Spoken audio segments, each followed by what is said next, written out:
በስመ አብ ወወልድ ወመንፈስ ቅዱስ አሐዱ አምላክ። የአባታችን የአቡነ ሳሙኤል ዘደብረ ወገግ ዜና ልደቱ ወረፍቱ እናነባለን። ጻድቁ አቡነ ሳሙኤል የተወለዱት በሸዋ ሀገረ ስብከት ቀድሞ ጽላልጅ ዛሬ ቡልጋ በሚባለው አውራጃ በሚገኝ በተለየ ስሙ ዝማ በሚባለው ቦታ ነው።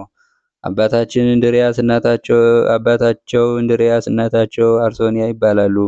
ሁለቱም እንደ ዘካርያስ እና እንደ ኤልሳቤጥ በሕግ የተወሰኑ የእግዚአብሔር ሕጉና ትእዛዙን የሚጠብቁ ፍቅርንና ትሕትናን ገንዘብ ያደረጉ እምነታቸውን በፈጣሪያቸው ላይ አድርገው እንግዳ በመቀበልና ችግረኞችን በመርዳት የሚኖሩ የበቁ ደጋግ ሰዎች ነበሩ።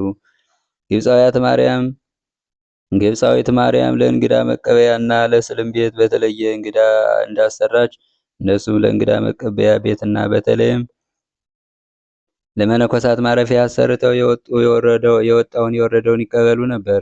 እንደዚህም ያለ በጎ ስራ ሲሰሩ ሳለ የነገሩትን የማይረሳ የለመኑትን የማይነሳ እግዚአብሔር በጎ ስራቸውን አይቶ ልመናቸውን ተቀብሎ የውድ ክቡር የሆነ አባ ተክለ ሃይማኖትን ከዕለታት አንድ ቀን ከባታቸው ከደብረ ሊባኖስ አንስቶ በእነዚህ ደጋግ ሰዎች ቤት እንዲያስተናግዱ አደረገ። እነሱም አቡነ ተክለ ሃይማኖትን በእንግድነት ተቀብለው ችግራቸውን ነገሯቸው። አቡነ ተክለ ሃይማኖትን በጸጋ እግዚአብሔር ተገልጾላቸው አይዟችሁ፣ አትዘኑ፣ እግዚአብሔር ጣዖታትን የሚሰብር አጋንንትን በጸሎት የሚያርቅ ሕዝብን ከኃጢአት በሽታ የሚያድን ፈጣሪን የሚያስደስት ደግ ልጅ ይሰጣቸዋል ብለዋቸው ወደ በዓታቸው ተመልሰዋል። ጻድቁ አቡነ ሳሙኤል በእግዚአብሔር ፍቃድና በአቡነ ተክለ ሃይማኖት ብስራት ጥቅምት 5 ቀን ተጸንሰው ሐምሌ 10 ቀን በ1248 ዓመተ ምህረት ተወለዱ። በተወለዱም ጊዜ ልዩ ልዩ ተአምራት ተደርጓል። በኦሪት ዘጸአት ምዕራፍ 34 እንደሚገኘው ሙሴ ረድኤተ እግዚአብሔርን ያልተለየው በመሆኑ በፊቱ ላይ ብርሃን ተስሎበት ብርሃን ለብሶ ብርሃን ተጎናጽፎ ከመታየቱ በላይ እንደ ፀሐይ በማንጸባረቁ የእስራኤል ልጆች የፊቱ ብርሃን እንዳንጸባረቀባቸውና ወደ እነርሱ መቅረብ እንደፈሩ አባታችን አቡነ ሳሙኤልን በተወለዱ ጊዜ የጸጋ እግዚአብሔር ስላልተለያቸው አንድ ጊዜ እንደ በረዶ፣ አንድ ጊዜ እንደ እሳት፣ አንድ ጊዜ እንደ ልምላሜና ብጫ ሆነው በአራት ልዩ ልዩ የህብረ መልክ ተለዋውጠው በመታየታቸው ሲወለዱ የነበሩ ሴቶች የመልካቸውን መለዋወጥ አይተው ይህ ሕፃን ማን ይሆን? ከዚህ በፊት እናቶቻችን አልነገሩንም፣ እኛስ አላየንም አልሰማንም እየተባባሉ ሲደነቁ አባታቸው እንድርያስ ስለተደረገው ተአምር እኔ የተረዳሁትን አላወቃችሁንም? ታገሱ ብለው አጽናንተዋቸዋል። ጻድቁ ብፁዕ አቡነ ሳሙኤል በጥቅምት ከልዑል እግዚአብሔር የሚወለዱበት ቀን በደረሰ ጊዜ አባታቸው እንድርያስ ወደ ደብረ ሊባኖስ ሄደው አስቀድመው ላበሰሯቸው በስጋም ዘመዳቸው ለሆኑት ለአቡነ ተክለ ሃይማኖት የክርስትና አባት እንዲሆኗቸው ጠየቋቸው። አቡነ ተክለ ሃይማኖትን ፈቃድ እግዚአብሔር ይሁን ብለው አክብረው ሂደው በ40 ቀናቸው ክርስትና አንስተዋቸዋል። ስመ ክርስትናቸውንም ሳሙኤል ብለው በነቢዩ ሳሙኤል ዘመሴፋ ስም ሰይሟቸዋል። ሳሙኤል ማለት እግዚአብሔር ጸሎቴን ስማኝ ማለት ነው። ይህም የሆነበት ምክንያት አቡነ ሳሙኤል እናትና አባት መኳኖቹ ነው ሲኖሩ በእግዚአብሔር ፈቃድ በአቡነ ተክለ ሃይማኖት ብስራት ስለተወለዱ ነው። ይህም የሚገኙበት ገዳማቸው በምዕራብ ሐረርጌ በሚየሱ ወረዳ ከአዲስ አበባ 300 ኪሎ ሜትር ወደ ሐረር የሚወስደው ዋና መንገድ በስተሰሜን ሁለት ወንድማማች ተራራዎች በተንጣለለው ሜዳ መካከል ወደ ሰማይ አጋንጠው ከቆሙት ከመኪና መንገድ ቁሞ ለሚመለከታቸው ተጠጋግተው የሚገፋፉ የሚመስሉ ከዋናው መንገድ ተገንጥሎ በተሰራው መጋቢ መንገድ ጉዞ ሲጀምር ግን አንደኛው ወደ ምስራቅ ሌላኛው ወደ ምዕራብ መለያየት ይጀምራሉ። እንዲሁም በምስራቅ በኩል ያለውን ተራራ እያለፉ ወደ ምዕራብ ወዳለው ወደ ታላቁ ተራራ እየተጠጉ ሲመጡ መራራቃቸው ለመንገደኛው የበለጠ ይታያል። ቦታው በመንፈሳዊ ጸጋው ብቻ ሳይሆን በገሃዳዊ ውበቱም ይህንን በይበልጥ ይስባል። በዚህ ተራራ እና አናት ላይ ከመኪና መንገዱ በ17 ኪሎ ሜትር ርቀት ላይ ዋናው ገዳም ይገኛል። ቤተክርስቲያኑ በቅድስት ሥላሴ ስም የታነጸ ሲሆን ከዘመናችን እጅግ ውብ ስራዎች ሊመደብ የሚችል ነው። ከዋናው ገዳም ወደ ደቡብ አቅጣጫ ከተራራው ደረት ላይ ባለችው ትንሽ ደልዳላ ቦታ ደግሞ በዚህ በአባታችን አቡነ ሳሙኤል ስም የታነጸች ቤተክርስቲያን ትገኛለች። ይህችም የሴቶች ገዳም ስትሆን የላይኛው በቅድስት ሥላሴ ስም የታነጸው ቤተክርስቲያን ደግሞ የወንዶች ገዳም ነው። ደብረ ወገግ የሚለውን ስም የተገኘው ከመላእክት ነው። መላእክት በዓርብ በዕፀ መስቀል ጌታችን መድኃኒታችን ክርስቶስ ተቸንክሮ በተሰቀለ ጊዜ መላእክት ከችንካሮቹና ከተወጋው ጎኑ የፈሰሰውን ደም በብርሃን ጽዋ ተቀበሉት። ደሙንም በዓለም ዙሪያ ረጩት። ሊቀ መላእክት ቅዱስ ሚካኤል ቅዱስ ዑራኤልን ጽዋህን ጨርሰህ ባለህበት ቦታ እርጨው ሲል አዘዘው። ቅዱስ ዑራኤልም እንደታዘዘው ጽዋውን ጨርሶ አንጠፈጠፈው። በዚያም ጊዜ ያን ቦታ የብርሃን ወገግ አጥለቀለቀው። በዚህ ጊዜ መላእክት ደብረ ወገግ የብርሃን ተራራ ሲሉ ሰየሙት። ድርሳነ ዑራኤል እንደሚለው ወደፊት ፈጣሪን የሚያገለግል ታላቅ ጻድቅ ይወጣበታልና ይህችን ቦታ ባርካት ብሎ ቅዱስ ዑራኤልን ባዘዘው መሰረት ባርኳት እንዳደረገ ድርሳኑ ይናገራል።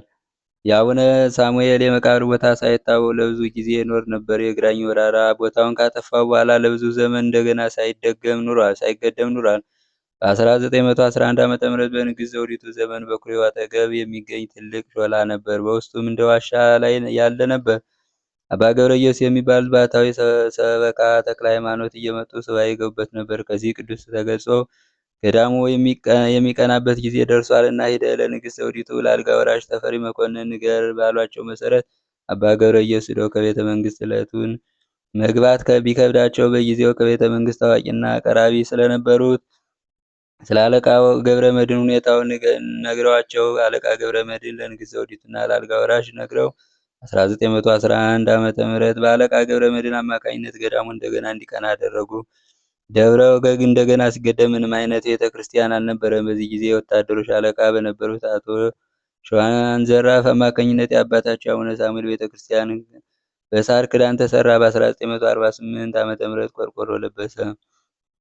በ1967 ዓመተ ምህረት የአቡነ ሳሙኤል የመቃብር ቦታ ያን ጊዜ በሕይወት በነበሩት አሁን በረፍት በተለዩት ደግ አባት አባ መዘምር አፈወርቅ አማካኝነት ተገለጸ። በዚህ ዓመተ ምህረት በጊዜው የገዳሙ መምህር በነበሩ ንውረድ ገብረ ሕይወት መልሴ አማካኝነት አነስተኛ ቤተክርስቲያን በመቃብራቸው ላይ የተሰራ። በዚህም ቤተክርስቲያን ላይ በተለያዩ ጊዜ ብርሃን ሲበራበትና ቅዱሳን ሲያገለግሉበት እድል የገጠማቸው ብቃት ያላቸው ያያሉ። ይህ ታምር ለገዳማውያን ብቻ ሳይሆን ከልዩ ልዩ ቦታ ለሚሄዱ ምዕመናንም ሲገለጽላቸው ቆይተዋል። መቃብራቸው በተቆፈረበት ጊዜ ሶስት ጉሬዛ የመሳሰሉ ህብራቸውን ለማብራራት የሚያስቸግር ፍጡራን ከጉድጓድ ወጥተዋል። በዚህም ጊዜ ንውረድ ገብረ ሕይወት አባ መዘምር አባ ገብረ ኢየሱስ በቁፋሮ ላይ እያሉ ብዙ ገዳማውያን ነበሩ። በአጠገቡ አንበሳ ለ3 ቀኖች ሳያቋርጥ ሲጮህ ሰንብቷል።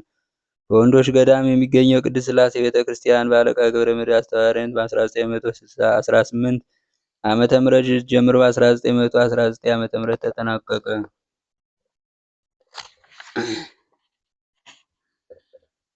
እኒህ አባት በዚህም በደብረ አሰቦት ባለው ብዙ ተጋድሎ ከኖሩ በኋላ በዚያው ባረፉበት ያለውን አጠቃላይ የዕረፍታቸውን ዜና እናሰማለን።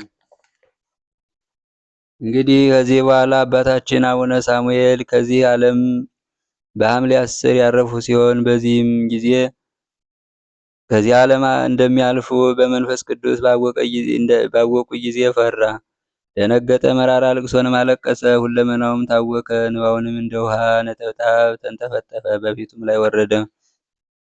ወደ ሰማይም አቅናና እጆቹን ዘርግቶ ወደ አምላኩ ወደ እግዚአብሔር ጸለየ፣ እንዲህም አለ። ጌታዬ ኢየሱስ ክርስቶስ ሆይ ኃጢአቴን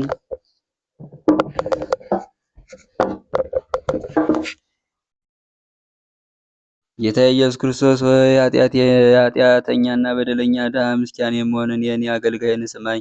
ለበጎ ሥራ ዝግጁ አይደለሁምና አቤቱ የይቅርታህን በር ክፈትልኝ፣ ብርሃናዊ መልአክህንም ላክልኝ። ጠባቡን በርና አስጨናቂውን መንገድ ይመራኝ ዘንድ እንደ አሞራ ነፍሳትን ከሚነጥቁ ከሚያካስሱና ወደ ሲኦል በር ከሚስቡ ከክፎች አጋንንት ሰራዊትም ያድነኝ ዘንድ ጌታዬ ኢየሱስ ክርስቶስ ሆይ እለምንሃለሁ፣ ማልድሃለሁ። ፊትህንም አሳየኝ፣ ቃልህንም አሰማኝ። ከኩነኔ ፍርድም አድነኝ። የደይንንም ጢስ አታሳየኝ፣ ወደ ሲኦልም ጥልቅ አታውርደኝ።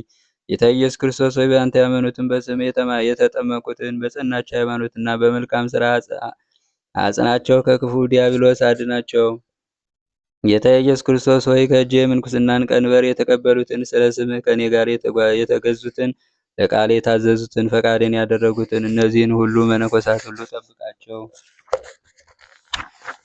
ጌታ ኢየሱስ ክርስቶስ ሆይ አንተን ስምና የኔን ስም በችግር ጊዜ የሚጠሩትን ቸል አትበላቸው። በችግርና በሐዘን ያሉትን ማራቸው፣ ይቅርም በላቸው።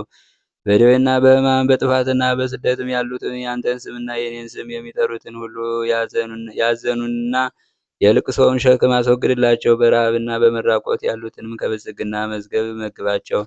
ብፁዕ አባታችን ሳሙኤል ጸሎቱን ከጨረሰ በኋላ ጌታችን ኢየሱስ ክርስቶስ ከእናቱ ከድንግል ማርያም ከ15ቱ ነቢያት ከ12ቱ ሐዋርያትና ከሕዝቦቹም የብርሃን ልብስ ከተጎናጸፉ ከሰማይ ሰራዊት ጋር ወደ እርሱ መጣ። በሚዞርበት አገር ሁሉ ከቀድሞ የሚመራውና አጋንንትን ድል ሲያደርግ መናፍስትን ርኩሳንንም ሲያጠፋ ይረዳው የነበረ የመላእክት አለቃ ቅዱስ ሚካኤልም ከእነሱ ጋር ነበር። ጌታችን ኢየሱስ ክርስቶስ ብፁዕ ቅዱስ አባታችን ሳሙኤልን ወዳጄ ታማኝ ሳሙኤል ሆይ ሰላምታ ላንተ ይገባሃል። እነሆ ከባርነት ወደ ዕረፍት ከድካምና ከችግር ወደ ዘላለም ደስታ አወጣህ ዘንድ ወደ አንተ መጣ። እውነት እልሃለሁ በመታሰቢያ ቀን አጽምህ ባለበት ቦታ ቅዱስ ሥጋዬን ክቡር ደሜን የተቀበለውን ሁሉ እኔ እስከ 10 ትውልድ እምረዋለሁ። የበደሉን ምድፍ አጥብለታለሁ። ቤተ ክርስቲያንንም የሠራውን እኔ በሰማይ ቤተ መንግሥት እሠራለታለሁ። በመታመን የገልህን መጽሐፍ ስላጻፈው የሰማይ ስሙን በሕይወት መጽሐፍ እጽፈዋለሁ። ንጹሕ ሥጋህን የሚገንዘውንም ሰው ሁሉ የበዛ ዋጋ እኔ እሰጠዋለሁ። ንጹሕ አዳራሽን ማዘጋጅለታለሁ። ስምህን የኔን ስም የጠራውን ሁሉ በውጭም ቢሆን በውስጥም ቢሆን በበረሃም ቢሆን በገዳምም ቢሆን በመንገድም ቢሆን በንብረቱም ቢሆን በችግሩም ሁሉ አምላከ ሳሙኤል እርዳይ፣ ለአምላከ ሳሙኤል አድነኝ ቢል ጸሎቱን ልመናውን ከኔ እኔ ፈጥኜ እሰማዋለሁ። በመታሰቢያም ቀን የገልህን መጽሐፍ ለመስማት አጽም ወዳለበት ከቅርብም ከሩቅም ቢመጣ በጥቡ ልብም ቢሰማ እየተናገረም ቢሄድ እኔ ወደ ጎልጎታ መቃብር እንደሄደና እንደደረሰ ቆጥርለታለሁ። በስም የተራበውን ያበላ የሕይወት እንጀራ በስም የተጠማውንም ቀዝቃዛ ውሃም ቢሆን ያጠጣ እኔ ከጎኔ ከፈሰሰው የደም ምንጭ አጠጣዋለሁ። በስም እንግዳ የተቀበለውን ወደ እኔ እንግዳ ሆኖ ሲመጣ እቀበለዋለሁ። በመታሰቢያም ቀን በእንጀራም ቢሆን በውሃም ቢሆን የአቅሙን ያህል ቢያስብ በመንግሥተ ሰማያት እኔ ዋጋውን እሰጠዋለሁ። በሕይወት ዘመን የሠራውንም ኃጢአት ሁሉ እደመስስለታለሁ። በስምህ ምጽዋትን የሰጠ የታረዘውን ያለበሰ በሰው እጅ ያልተፈተለውንም ያልተሰራውንም የዘላለም ሕይወት ልብስን እኔ አለብሰዋለሁ። በመታሰቢያ ቀን ዕጣንና ወይንን ቅባ ዘይትንም ንጹሕ ስንዴንና መብራትን ለቤተ ክርስቲያን ያስገባውን የጸሎቱን እቀበለዋለሁ። በደሉንም እቅርለታለሁ። የመቃብርህንም ቦታ ያለ ጥርጥርና ያለ ማንጎራጎር ለጠበቀውም በመንግሥተ ሰማያት የጻድቃን ዋጋ እኔ እከፍለዋለሁ። ከዚህም ሁሉ ይልቅ የተቸገረ ሰው ቢኖር በመታሰቢያ ቀን የታመመውን ቢጠይቅ ያዘነውን ቢያረጋጋ በተቻለ ሁሉ ቢላላክ እንጨት በመሸከም ቢሆን ውሃን በመቅዳት ቢሆን ቅጠል በመጎዝጎዝም ቢሆን በዚህ ሁሉ ቢረዳ እኔ በመንግሥተ ሰማያት ታላቅ አደርገዋለሁ። አጽምህም ባለበት ቦታ የተቀበረ ሁሉ በእኔ ዘንድ አይጠፋም።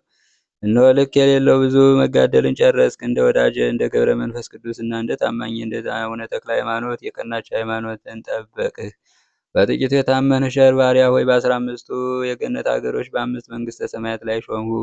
መቃብርህን በዕለተ ዓርብ በስቅለቴ ጊዜ ዑራኤል መልአክ ደሜን በረጨበት በምድረ ወገግ ይሁን። በእሷም ልጆችን አበዛልሃለሁ። በእነሱም ላይ ከሚነሱባቸው አረማውያን ሁሉ እጠብቃቸዋለሁ። ወዳጄ ታማኝ ሳሙኤል ሆይ ይህን ሁሉ አስራት በማይታበል ቃል ኪዳን ሰጠው። እነሆ በጥቂት ደዌ ትሞታለህ አለው። ይህንን ሁሉ ካለ በኋላ ጌታችን ኢየሱስ ክርስቶስ 3 ጊዜ ሳመው፣ ሰላምታም ሰጠውና በታላቅ ክብር ወደ ሰማይ አረገ። አባታችን ሳሙኤልም ይህን ሁሉ የድካሙን ዋጋ ስላገኘ እጅግ ተደሰተ። ጸሎቱ በረከቱ ከሁላችን ጋር ይሁንና አባታችን አቡነ ሳሙኤል ባጠመቀው ጊዜ ሰምረ ክርስቶስ ብሎ ወደ ሰየመው አገረ ገዥ መልእክተኞችን ላከ። መልእክተኞቹም ወደ ሰምረ ክርስቶስ ሂደው ፈጥነው ወደ እሱ አደረሱት። መንፈሳዊ አባታችን ሳሙኤልም ሰምረ ክርስቶስ እንዲህ አለው፣ ልጄ ሆይ የመጣህን የክርስቶስ ምልክት ከያዝህ ጀምሮ እጅግ እወድሃለሁ። አንተም እንደምወድህ ታውቃለህና የምወድ ልጄ ሆይ የምልህን ስማ። እነሆ ታምሜአለሁ፣ ከዚህ ዓለም የምለይበት የእረፍት ጊዜ ደርሷልና ጌታዬ በዚህ ቀን እንደምሞት ነግሮኛል። አንተ ሥጋዬን በዚች ቦታ እንዳትቀብር። የዚች ሀገር ሰዎች በነገርም ሆነ በጸባይ ኃይለኞች ብርቶች ናቸውና በዚች ቦታ መነኮሳት ልጆችን አያስቀምጧቸውም፣ ይቀሟቸዋልና። እነሆ ጌታ ኢየሱስ ክርስቶስ እንዲህ ሲል አዞኛልና ሥጋ በምድረ ወገግ ይቀበር፣ መታሰቢያም በዚያ ይሁን። በዚያም ቦታ ልጆችን አበዛልሃለሁ። ልጄ ሆይ ይህን ሁሉ እንዳትረሳ አደራ እልሃለሁ። ሰምረ ክርስቶስም አባት ሆይ እሺ አንተ እንዳል እንደወደድህ አለው። አባታችን ሳሙኤልን በሚገባ ታደርግልኝ ዘንድ የጸና ቃል ኪዳን እንድናደርግ እጅህን ስጠኝ አለው። ቀኝ እጁንም ሰጠውና ሁለቱ እጃቸውን ተያይዘው ታላቅ መሐላ ተማማሉ። ከዚህ በኋላ ሰምረ ክርስቶስ ከመንፈሳዊ አባቱ ሳሙኤል ዘንድ ተባርኮ መንገዱን ሄደ።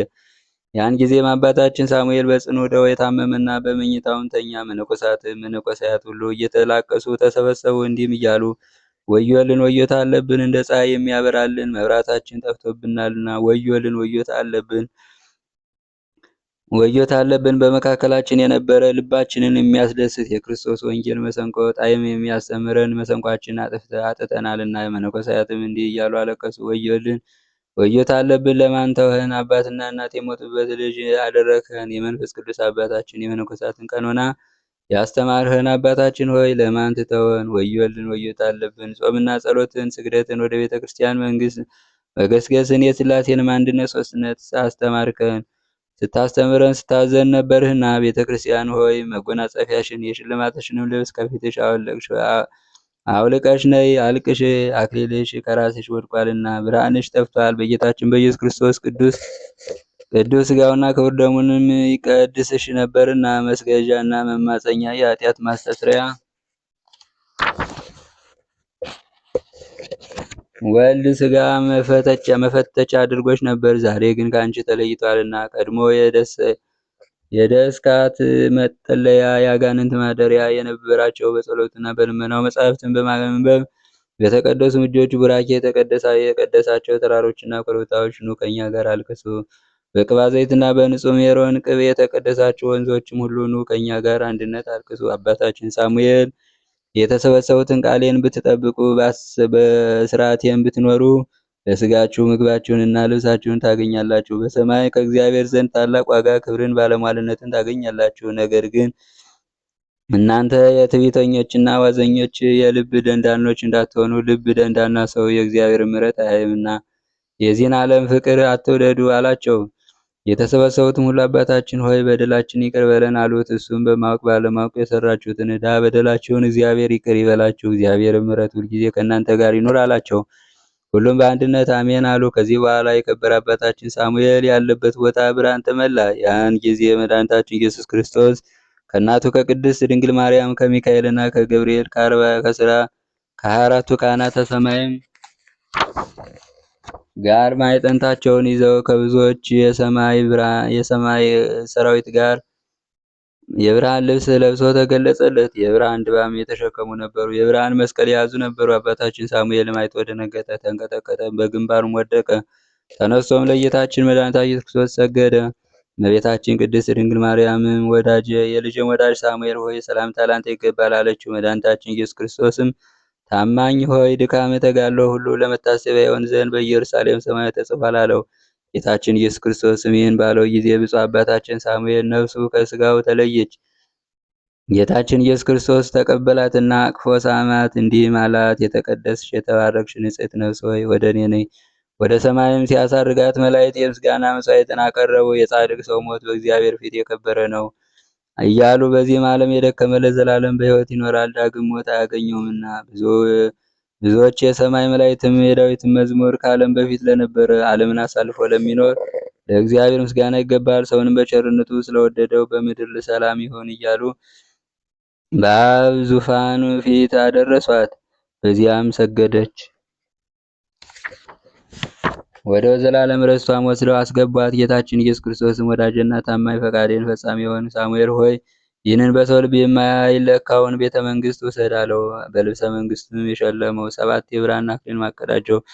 እነዚህ 7ቱ አክሊሎች አንዱ ስለ ብዙ ተጋድሎ፣ አንዱ አረማውያንን ሁሉ ስለ ማጥፋት፣ አንዱ ስለ ጾምና ስለ ጸሎት፣ ስለ ስግደት፣ ለሰው ልጅ ስለ ማማለድ፣ አንዱ ቁጥር የሌላቸው አጋንንትን ስለመንቀል፣ አንዱ ስለ ቀናች ሃይማኖት፣ አንዱ ወንጌልን ለመስበክ ከሀገር ወደ ሀገር ስለመዞር፣ አንዱ ስለ ፍጹም ምንኩስና ነው አለው። በ5ቱ መንግስተ ሰማያትም በ15ቱ አህጉረ ገነት ሾመው።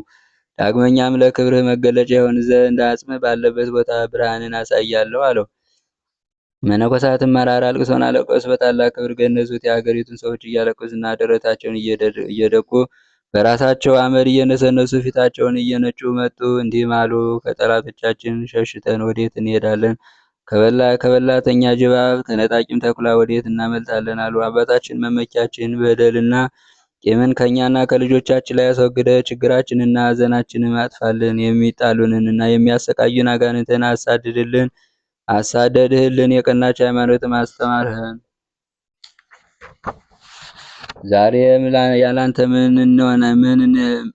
ዛሬማ ያላንተ ምን እንላለን? ምንስ እንችላለን? ሰዎች ሆይ ኑ እናልቅስ። አዳምና ሔዋን በልጃቸው በአቤል ሞት እንዳለቀሱ እኛም የደብረ ወገግ ገዳም በኩሩ አባታችን ሳሙኤል እያልን እናልቅስ። ሙሾም እናውጣ። የደብረ ወገግ ከተራሮች ሁሉ ታምራለች። መልአኩ ዑራኤል የመለኮትን ደም በእሷ ላይ ረጭቷልና አንጠፍጥፎባታልና። ከዚህ በኋላ የተሰበሰቡ ከጥቅምት ወር ከ29 ቀን በዚህ የዘርዘር በተባለ ቦታ በደብረ ጽዮን ቀበሩት። እያለቀሱም ወደ ቤታቸው ተመለሱ። ከዚህ በኋላ ሰምረ ክርስቶስ መሐላውን አስቦ መጣ። የመንፈሳዊ አባቱ የሳሙኤል ሞት በሰማ ጊዜ አባቴ መመኪያዬ እንደ ግብጦንና የሸዋ የዘርዘር መብራታቸው ሳሙኤል ሆይ እያለ ወደ ምድር ወደቀ። ዳግመኛም የተበሳጨ ወዴት ቀበራችሁት አላቸው። እነሆ ከዚህ ነው አሉት። እነሆ ከዛሬ ጀምሮ ለባላጋራዎቼ መሳለቂያና መዘባበቻ ለጠላቶቼ መሳቂያ ሆንኩ እያለ በመቃብሩ ላይ ወደቀ። ከዚህ በኋላ ሰምረ ክርስቶስ ሰራዊቱን አሰባስቦ በሰባተኛው ወር አባታችን የሳሙኤልን በድን አፍልሶ ወደ ደብረ ወገግ ወሰደና በውስጡ ቀበረው። መራራ አልቅሶንም እያለቀሰ በመንገዱ ሄደ። የሎዛ ሰው ያዕቆብ ዮሴፍ የለም ብንያምን ማጣሁት እያለ እንዳለቀሰ እኛም የአባታችን ሳሙኤልን አጣነው፣ የመንፈስ ቅዱስ አባታችን አላየነውም እያለን መራራ አልቅሶ እናልቅስ። ዳዊት የዮናታንን ቀስት ያለ ደም ዘይትን አልተቀባችም እያለ እንዳለቀሰ እኛም አባታችን ሳሙኤል ያለ ንጽሕና ያለ ቅድስና በስተቀር ሐሜትንና ሴትን መዳሰስ ጾምን መሻር አልተቀባም እያልን ነው እናልቅስ። ዳግመኛም ዳዊት የዮናታን ቀስት ከሞቱት ደምና ከኃያላን ስብ በስተቀር በከንቱ አልተመለሰችም እንዳለ እኛም የአባታችን ሳሙኤል የጸሎቱ ጦርና ፍላጻ ከአረማውያንና ከአጋንንት ምርኮኛ ሳትይዝ በከንቱ አልተመለሰችም እያልኑ አንድነት እናልቅስ። ዳግመኛም ወንድሞች ሆይ የአባታችን የሳሙኤልን ቸርነት መልካም ስራውን እያሰብን ወዮልን ወዮታ አለብን። መምህራችን የሽማግሌዎችን መመኪያ ሳሙኤል አጣን እያልን እናልቅስ። ሰማይና ምድር በሞቱ አለቀሱ። እስራኤል ከመራራ ፈርዖን አገዛዝ መርቶ ባወጣቸው በሙሴ ሞት እንዳለቀሱ እኛም እንደ ሙሴ መልካም የሆነ እንደ ዳዊት የተመረጠ እንደ አባታችን ሳሙኤል መልካም ሰው ወዴት እናገኛለን እያለው እናልቅስ። ኤልሳዕ 3 ዓመት ከ6 ወር ሰማይን እንደለጎመ ዝናብንም ስለከለከለ ስለ ኤልያስ ሕያው እግዚአብሔርን በሕያው ነፍስም እንዳልለይ እምላለሁ እያለ እንዳለቀሰ እኛም ኃይላችን፣ ጽናታችን፣ መመኪያችን እያልን እናልቅስ። ዲዮናስዮስ ስለ ጴጥሮስና ስለ ጳውሎስ ሞት መላእክት ራሳቸው ነቀነቁ፣ ጻድቃን ሰማዕታት ተደነቁ እያለ እንዳለቀሰ እኛም ወልድ ቅድመ ዓለም ያለ እናት ከአብ ድኅረ ዓለም ያለ አባት ከእመቤታችን ከድንግል ማርያም ስለመወለዱ ለወንዱና ለሴቱ ሲነግርና ሲያስተምር የነበረ አባታችን ሳሙኤል ዛሬ በሞት ከኛ ተሰወረ፣ ታጣ እያልን በእንባና በሐዘን እናልቅስ። ዛሬ ለሽማግሌዎችና ለልጆች ፍርሃትና ድንጋጤ የሆነ በባህር ውስጥ በሰጠመ ጊዜ ስለ ዮሐንስ አብሮኮሮስ እንዳለቀሰና በመጣም ጊዜ አይቶ እንደተደሰተ እኛም የልባችን የዘመዳችን መመኪያ ስለሌለን ጌታችን ኢየሱስ ክርስቶስ የልደቱና መጽሐፍ ሲያስተምረን ሲነግረን የአባታችንም የሳሙኤል ዛሬ ከኛ ተሰወረ፣ ታጣ እያልን እናልቅስ። ብሩህ ፀሐይ ከምድራችን ከቦታችን ታጣ፣ በመሬት ተደፈነ፣ ቅዱስ ሥጋውን አመድ ለበሰ እያልን እናልቅስ። ዳዊት በመዝሙር ፀሐይ መግቢያውን አወቀ፣ ጨለማም አመጣ፣ በሌሊትም ሆነ በእርሱም የዱር አራዊት ሆነ ሁሉ ይወጡበታል። የአንበሳ ደንቦችም ለመንጠቅ ያገሳሉ፣ ይነጠቃጠቃሉ፣ ከእግዚአብሔርም ዘንድ ምግባቸውን ይለምናሉ።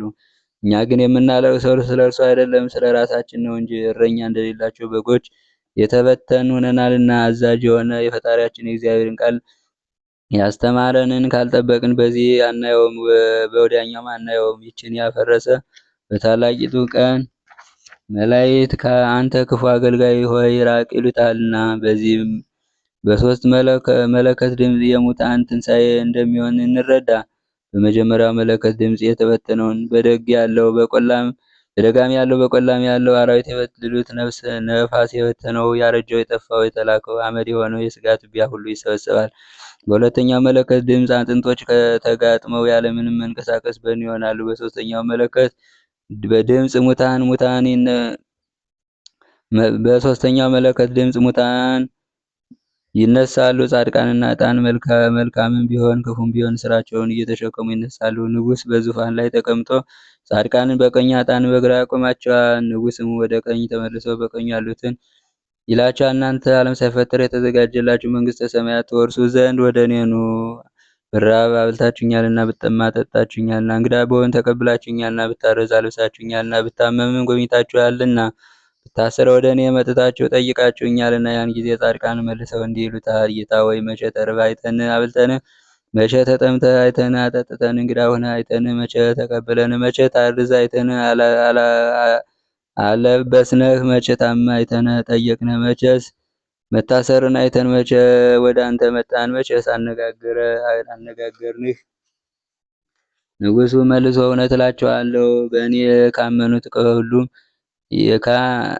ከሚያንሱት ከእነዚህ ወንድሞች ለአንዱ ያደረጋችሁ ለእኔ ያደረጋችሁልኝ ይላቸዋል። ጻድቃንም እነ አባታችን ሳሙኤልን የመሳሰሉት ወደ ዘላለም ሕይወት ይሄዳሉ። ፍጹማን ዕድላቸው ርስታቸው ይህ ነውና። ከዚህ በኋላ ንጉሥ ወደ ግራ ተመልሶ በግራው ያሉትን እንዲህ ይላቸዋል፣ እናንተ ርጉማን ለሰይጣንና ለሰራዊቱ ወደ ተዘጋጀ ወደ ዘላለም እሳት ከኔ ሄዱ። ብራብ አላበላችሁኝና፣ ብጠማ አላጠጣችሁኝና፣ እንግዳ ብሆን አልተቀበላችሁኝምና ይህን የመሰለውን ሁሉ ይላቸዋል። ያን ጊዜ ኃጥአን መልሰው መቼ ተርበህ አይተንህ አናበላ ብለህ፣ መቼ ተጠምተህ አይተን አናጠጣ ብለንህ፣ መቼስ እንግዳ ሆነህ አንቀበል ብለንህ ይህን የመሳሰለውን ሁሉ ይሉታል። ንጉሡም እውነት እላችኋለሁ ከሁሉ ከሚያንስ ከእነዚህ ለአንዱ አለማድረጋችሁ ለእኔ ደግሞ አላደረጋችሁልኝም ይላቸዋል። ያን ጊዜ አፍ ዲዳ ይሆናል፣ አንደበትም ይታሰራል፣ ጉሮሮም ይዘጋል፣ ነፍስ ትንቀጠቀጣለች። ያን ጊዜ ኃጥአን ጠልፎ የሚይዛቸው ነጣቂ መብረቅ፣ የነጎድጓድ ድምፅና ብልጭልጭታ ይላካል። ጻድቃንም ስለ ኃጥአን ያለቅሳሉ። በዚያን ጊዜ እንባ እንደ ክረምት ውሃ ይፈሳል። ኃጥአንም የእሳት ነበልባል ሲጸናባቸው ባዩ ጊዜ ስለ ራሳቸው ያለቅሳሉ። ገሃነምም አፏን ከፍታ ትውጣቸዋለች፣ በማይፈታም ማሰሪያ ይታሰራሉ፣ በጽኑ ቁልፍም ይቆለፍባቸዋል። ይህንን ንስሐ እምቢ ይላሉ፣ ዕድላቸው ርስታቸው ነው። ነቢዩ ዳዊት ጻድቃንን የሚጠሉ ይጸጸታሉ፣ ዳግመኛም ኃጢአተኛ ይበደራል አይከፍልም፣ ጻድቅ ግን ይራራል ይሰጣል እንዳለ። ኃጥአን ቢጸጸቱም አይፈጽሙትም፣ ጻድቃን ግን ሳይበድሉ ይጸጸታሉና። ንስሐ ለድኅነት የተሰራ ነውና ለጥፋትም የተሰራ አይደለምና። ቃየል በድሎ ባይጸጸት ጠፋ። አቤል ግን ፈጽሞ ሳይበድል ተጸጽቶ ንጹሕ መሥዋዕትን አቀረበ። ጴጥሮስ የዓይኑ ሽፋሽፍት እስኪነቀል ቢያለቅስ የንስሐ ገቢዎች አለቃ ተባለ። ንስሐ ያልገባ ይሁዳ ግን ጠፋ። በየስማቸው ብንጠራ ነገር ይረዝማል። ነቢዩ ዳዊት ጌታ እግዚአብሔር ተበቃይ ነው። እግዚአብሔር በግልጥ ተበቃይ ነው። ተበቃይም ማለት የሚፈርድ በትክክል የሚገዛ ማለት ነው። እግዚአብሔር ይምረናል እሱ መሐሪ ነውና የምትል ሆይ ስማ። የሚምረን በንስሐ ነው ወይስ ያለ ንስሐ በብላሽ? ምሕረትንስ ያለ ንስሐ እንጃ አናውቅም፣ አባቶቻችን አልነገሩንም። ይህን የአባታችን ሳሙኤል ስለ ንስሐ አስተማረን። ጳውሎስ ሕግ የሌላቸውንም እጠቅም ዘንድ ሕግ ለሌላቸው ሕግ እንደሌለኝ ሆንሁ፣ ደካሞች እጠቅም ዘንድ ለደካሞች እንደ ደካማ ሆንሁ። በሁሉ መንገድ ከሁሉ ጋር ሁሉን ተከተል፣ ሁሉንም ወደ እኔ ሰበስባቸው ዘንድ ያለ እንቅፋት ማድናቸው ዘንድ በሁሉ ነገር እንደነሱ ሆንሁ። ይህንንም ሁሉ የማደርገው ስለ ወንጌል ትምህርት ነው እንዳለ፣ እንደዚሁም አባታችን ሳሙኤል ቆራተኞችንና ትዕቢተኞችን በትሕትና ወደ ትሕትና መለሳቸው። አልጫዎቹን በትምህርቱ ጨዋ ጣፈጣቸው። ይልቁንም ጣዖትን በማምለክ አገሮቻቸውን ላጠፉ ለእንደ ግብጦን ሰዎች ቤተ ክርስቲያን ሰራላቸው። ጣዖት የሚያመልኩትን ወንጌልን እያስተማረ በፊታቸው ብዙ ታምርን እያሳየ እግዚአብሔርን ወደ ማምለክ ጽድቅንም ወደ መስራት መለሳቸው። አባታችን ሳሙኤል የማያደርገውን ያስተምራል ብለው እንዳይታዘቡት ስራውን ሰርቶ ያሳያል። አባታችን ሳሙኤል ተምሮ ያስተምራል። አባታችን ሳሙኤል የክብር ኮከብ በሆነች እረኛ ነው። ዛሬም የአባታችን ሳሙኤል ለወዳጁ የሆናችሁ ወንድሞችና ሁላችሁም የአባታችን የሳሙኤል መታሰቢያ በመሥዋዕት ቢሆን በዕጣንም ቢሆን እስከ ቀዝቃዛ ውሃ ድረስ መታሰቢያውን እናድርግ። የምንሰጠው የለምን አንበል። መባ ለሚሰጡ ሰዎች መባን ለሚያስገቡ የሚሰጡት ባይኖራቸው ሀሳባቸውን እግዚአብሔር ይቀበላቸዋል ፍጹምም ያደርጋቸዋል ሲል ሰምተናል። ለእኛም የምንሰጠው ለሌለን ሀሳብ ፍጹም ያደርገን ዘንድ ጌታችን ኢየሱስ ክርስቶስ ሐዋርያትን ሁሉ መታሰቢያን አድርጉ አላቸው። ሁሉ የእሱ ነውና እነርሱ ንጹሕ ባህሪ ሲሆን የእሱን መታሰቢያ በምን ያደርጋሉ? ሰማያውያን መላእክት፣ ለምድራውያን ነቢያት፣ ሐዋርያት፣ ጻድቃን፣ ሰማዕታት መታሰቢያቸውን እንድናደርግ ለእኛ አብነት ይሰጠን ዘንድ ነው እንጂ። አባታችን ሳሙኤል በእውቀቱ ከነቢያት ነቢይ ነው። በስብከቱ በትዕግስቱ እንደ ሐዋርያት ሐዋርያ ነው። በመልካም ገድሉም እንደ ጻድቃን ጻድቅ ነው። ለሞት ቆራጥ በመሆኑም እንደ ሰማዕታት ሰማዕት ነው። ይህንም ኃላፊውን ዓለም በመናቅ እንደ መነኮሳት ፍጹም ነው። ጌታችን በወንጌል ነቢዩን በነቢይ ስም የተቀበለ የነቢዩን ዋጋ ያገኛል፣ ጻድቅንም በጻድቅ ስም የተቀበለ የጻድቁን ዋጋ ያገኛል እንዳሉ። ስለዚህ ጻድቃን ስማቸውን ለጠራ መታሰቢያ ላደረገ ጸሎታቸው ለተማጸነ ከጌታችን ዘንድ ቃል ኪዳን ተቀበሉ። ጌታም ከእናንተ ጋር በአንድነት ይለፍ ይላቸዋል። እኛም አባታችን ሳሙኤል ከአስፈሪያው ቀን ከእሱ ጋር አንድነት ያሳልፈን፣ የእሳት ባሕርም ያሻግረን። አባታችን ሳሙኤል ከጌታው ዘንድ የክብር ቃል ኪዳን የተቀበለ የመንግስተ ሰማያትን ርስት እንደ ሰማዕታት ተካፈለ። አባታችን ሳሙኤል እንደ ሰማዕታት ርስት ተካፍሎ ይይዝ ዘንድ ይገባዋል። ስለ ፈጣሪውም ስም ለሞት ጨክኗል። አባታችን ሳሙኤል እንደ ጻድቃን ርስትን ተካፍሎ ይይዝ ዘንድ ይገባዋል። ቸርነቱን ገንዘብ አድርጓልና። አባታችን ሳሙኤል እንደ መነኮሳት ርስትን ተካፍሎ ይይዝ ዘንድ ይገባዋል። በጾም በጸሎት ጸንቷልና። አባታችን ሳሙኤል ከፍ ከፍ አድርጉት፣ በጸሎቱም ከፍ ከፍ ያደርጋችሁ ዘንድ። አባታችን ሳሙኤልን አክብሩት፣ በአማላጅነቱ ያከብራችሁ ዘንድ። እናንተ እንቆ ባሕሪን ከእናንተ ዘንድ ትሰበስባላችሁ፣ ነገር ግን በእናንተ ላይ ሐዘን እንዳይወርድ አደራችሁን አትቀሙ። በረከቱም ከእናንተ እንዳይጎድል መታሰቢያውን አታስታጉሉ። የእስራኤል ልጆች አባቶች ጌታችን ሆይ ልጆችህን ሲገፋቸው ተመልከት እንዳሉ፣ እግዚአብሔርም ስለ ደጋጎች አባቶች ስለ እግዚአብሔር መንጎች ይበቀላቸዋል። ስለ አባ አኖሪዎስ ወንጌልን ስለሚሰብክ ስለ ሳሙኤል፣ ስለ ነቢያት፣ ስለ ሐዋርያት፣ ስለ ሰማዕታት፣ ስለ ጻድቃን፣ ስለ ሁሉ የስዕለት ሙዳይ ስለሆነች ስለ ሁላችንም እመቤት ልመናና አማላጅነት፣ ስለ ክብራችን አክሊል አባቶቻችን መመኪያ ስለሆነ ስለተቀደሰችና ስለተመረጠ ስለ ድንግል ማርያም አምላካችን እግዚአብሔር በአባታችን በአቡነ ሳሙኤል ጸሎት ሁላችንን የክርስቲያን ወገኖችን ፈጽሞ ይማረን። አባታችን ተክለ አብርሃምን፣ ኃይሌ ወንጌልን፣ መክፈልተ ማርያምን ሁሉንም ክርስቲያኖች በሙሉ በጸሎቱ በረድኤቱ ይጠብቅልን ይማረን። ተአምሪሁ ለአቡነ ሳሙኤል ጸሎቱ ወበረከቱ ያሉ ምስለ ኩልነ ሕዝበ ክርስቲያን ለዓለም ዓለም አሜን። አባታችን አቡነ ሳሙኤል ያደረገው ተአምር ይህ ነው።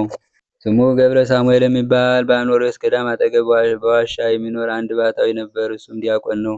ከዕለታት በአንዲት ቀን ከፍቅሩ ጽናት የተነሳ ወደ አባታችን ሳሙኤል መቃብር ቦታ ሄዶ ይሄድ ዘንድ መንፈስ ቅዱስ አሳሰበው።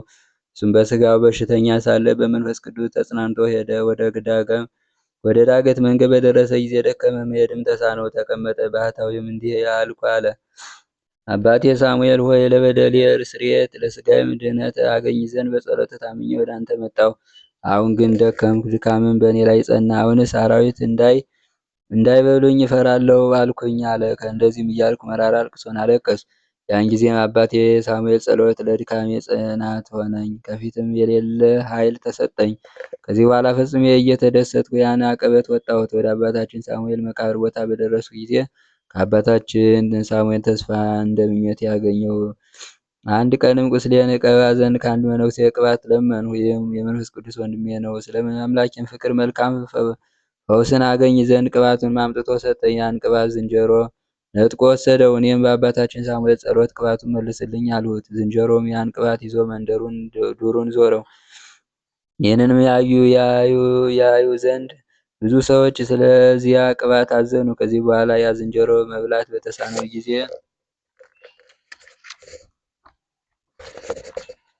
በአባታችን ሳሙኤል ጸሎት ያን ቅባት መለሰልኝ። የተመሰገነ ከፍ ከፍ ያለ እግዚአብሔርን አመሰገንኩት። በመቃብሩም ቦታ የነበሩትን ሰዎች በአባታችን ሳሙኤል ጸሎት ኃይል የተደረገውን ይህን አስደናቂ ስራ አዩ። ይህን ነገር ቀላል እንዳይመስለን ያዩትና የሰሙትም ይህን ነገር ፈጽሞ አደነቁ። ለእኛም ለአባታችን ጸሎት የተማጸነ የጸሎቱ ኃይል የተወደደ ጋሻ ይሁንን፣ ቸል አይበለን። ክብር ይሁነን ለዘላለሙ አሜን። አባታችን አቡነ ሳሙኤል ጸሎቱ በረድኤቱ ጥበቃው አይለየን። ሀገራችንን ሰላም ያድርግልን። አቡነ ዘበሰማያት